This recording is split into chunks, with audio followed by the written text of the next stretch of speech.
Anterior MWM. Purpose: to reposition the glenohumeral joint in a posterior-anterior direction while the patient lifts his or her arm in forward flexion.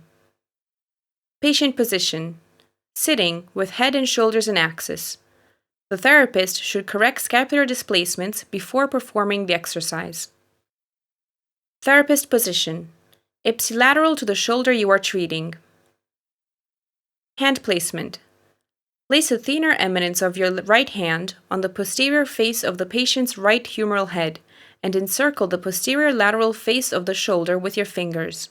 Place your left hand palm anteriorly on all of the face of the pectoralis, making sure the space at the level of the glenohumeral joint is free.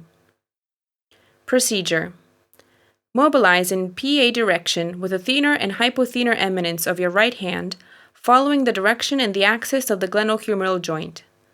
Stabilize with your left hand and look for the correct angle to reposition the glenohumeral joint with your right hand. Stay in this repositioning position while the patient performs anterior flexion movement of his or her arm to the extent that is pain-free. Perform 6 to 10 repetitions and then reassess pain complaint or movement dysfunction. Notes: it is important to maintain the immobilization on the glenohumeral joint and the scapular repositioning throughout both forward and backward movement to and from the initial position. Apply changes to the force vector on the accessory movement until you find the force that reduces or eliminates dysfunction.